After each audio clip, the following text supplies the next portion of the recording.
Welcome into another edition of Trifecta Soccer Talk. I am your host, Tanner Rebello. Today we're recapping the 3-2 New England Revolution loss against Real Salt Lake, which took place on a snowy and cold night at Gillette Stadium in March. There's a lot to get to in this game. This game featured a brutal fall apart by the Revolution. They conceded 3 goals in the final 12 minutes plus stoppage time to fall to Real Salt Lake after coming out with a 2-0 lead. This is the first time since 2007 that the Revolution have actually took a 2-0 lead at home and ended up losing that game. That other game was May 26, 2007 against the Kansas City Wizards. That game finished 4-3 in a loss. So it's been a long time since you've seen the Revolution at home take a 2-0 lead and end up losing. So we're going to see the highlights from that game, and then we'll break it all down after. These three, he should have his day. Here's Christensen now, sliding it inside, Boateng coming across, back to Arnor, curling cross for Books, who elevates, heads it off the post. Nice cut there. Boateng, low cross this time, back to him again. Farrell gets a turn. To the back stick it goes, knocked down, it's loose, Boateng buries the ball. Opportunity, a promising one for Miram, for Wood. Earl Edwards slides in to make the save. Now Maciel. Leggett again, cross for Buxa, heads it goalwards, and Jozy Altidore has his first goal as a member of the Revs. His in-swinging ball, Glad. Oh, loose, it's off the post, off the crossbar, I should say. And he had to slow down his steps to gather and ended up doing a good job, but for a second, oh, that's going the wrong way for the Revs. This could be a break. Bobby Wood taken down from behind, Drew Fisher, and it's tucked home by Cordova. Drew Fisher, for him, Ruiz stands up a tricky ball in. Oh, it's in, 2-2. It's been good. Salt Lake, Schmidt giving chase. Nice play. Waffelsen lays it back. A winner? Yes, it is. That is unbelievable. On that first goal, Emma Boateng was pretty good. He was excellent. Then Andrew Farrell ended up getting the ball. Farrell sent it across to Buxa, who redirected the header to the feet of Emma Boateng, who finished it. Pretty nice goal for the Revolution to take that 1-0 lead. Then in the 60th minute, they sent in 3 substitutes. They sent in Carlos Gil, Sebastian Leggett, and Jozy Altidore. Leggett ended up sending in a cross that found the head of Adam Buxa. Buxa redirected to Jozy Altidore at the far post, and Altidore finished it for his first goal as a member of the New England Revolution. Another nice goal. And if you're looking at this lineup, they had 7 changes to the starting lineup for the Revolution versus their match on Wednesday. They sat players like Jozy Altidore, Gustavo Bo, Juan Jones, Brandon Bai, Carlos Gil, Sebastian Leggett, just to name a few. And then in the 60th minute, for whatever reason, the Revolution subbed on Sebastian Leggett, Jozy Altidore, and Carlos Gil, despite it being an icy surface at Gillette Stadium. And they did get a goal immediately in that 60th minute. And then they continued to play on, and then eventually they subbed in the 77th minute. Matt Polster for Adam Buxa. They went with the 1 strike with Jozy Altidore up top. And a minute later, that is when Real Salt Lake scored their first goal. And then the second goal was scored off of free kick initially. The ball was moving on the free kick. It wasn't completely stationary, and the Revolution understandably weren't very happy about it, considering it resulted in a goal. And then after the game, a poll report was submitted, asked the officials as to why they didn't go to VAR in that situation. They said, this instance outside VAR protocol, and VAR is not permitted to intervene. As to why they didn't see it and stop the play, so let the ball reset, they said they didn't see it. They were looking at something else. The ball was moving. Having said that, though, they still got the goal and all of that. But there's no point in having VAR if they can't look at that tape and make that decision. So that was basically what the referee said, and it obviously was very windy. Talking about the conditions at Gillette, we're going to hear from AJ De La Garza, we're going to hear from Ryan Spalding, and from Revolution sporting director Bruce Arena on their thoughts of the conditions. Yeah, I mean, it was a dream come true getting my MLS debut. Obviously, not the conditions I would have even thought about playing in, and obviously it's a tough result. Definitely not what we were going for.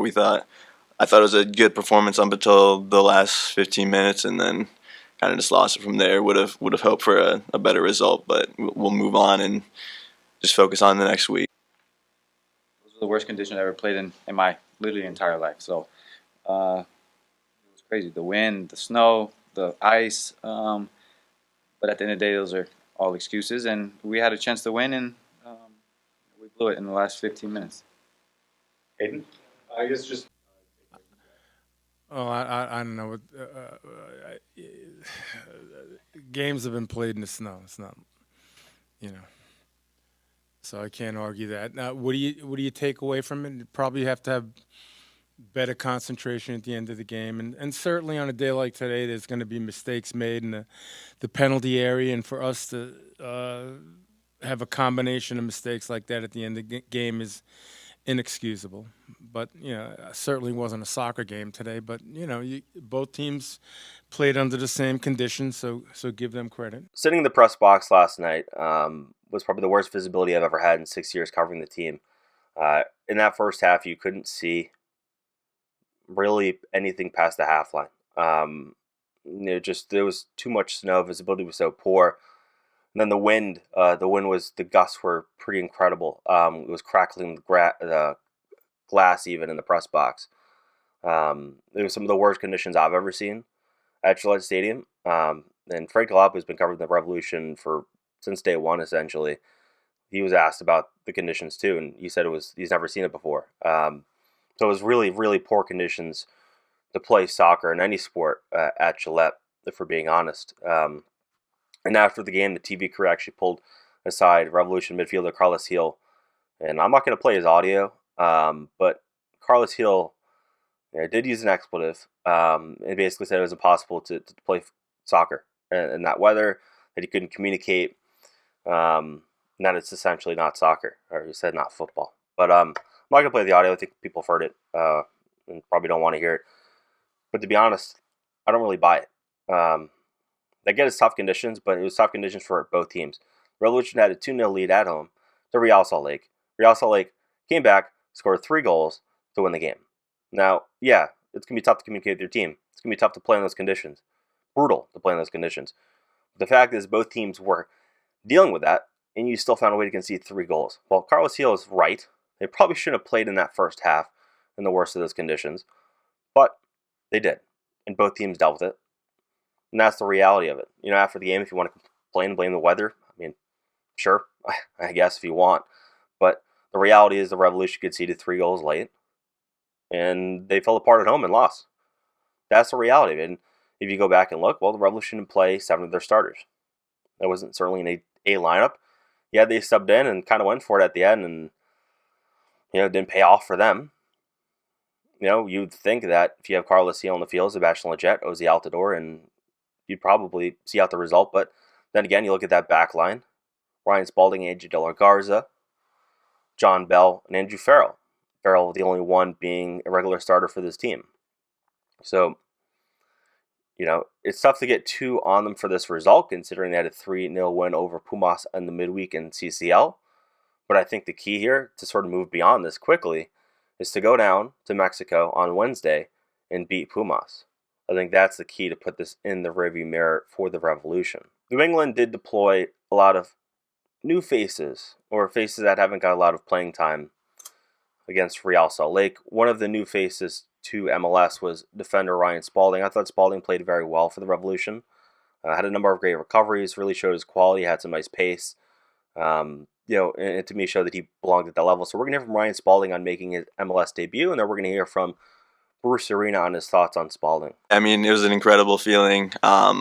Again, first people I told were my family, and they were super happy for me. And they're actually up here right now, so they were able to see it. And it was just a special moment. He played hard, a little bit inexperienced, but I think he played hard and did a solid job. It's tough to explain why the Revolution fell apart in those final 15 minutes. Obviously, it was a defensive lapse. And Real Salt Lake was on the front foot. All the momentum had flipped. But we're going to hear from AJ De La Garza on sort of what happened at the end there. Can't even explain it. At the end of the day, it's on us defenders and doing our job like we did the first 75 minutes. Just focus and clearing balls and moving the team up and getting pressure on crosses and shots and all of it. It was just a big domino effect, and one play after the next. Sam? I think it's a tough one for the Revolution. This is probably the worst home loss in the Arena era, and one of the worst home losses this team's had in a long time. And to put it in context, the fact that they hadn't done this since 2007, taking a 2-0 lead at home and then end up losing that game, just speaks to the rarity of it. Conditions were awful. The Revolution had incredible rotation. This wasn't an A-team lineup for them, but they weren't playing a very good Real Salt Lake, in my opinion. Credit to Real Salt Lake for digging in and fighting and getting that result. That team didn't give up.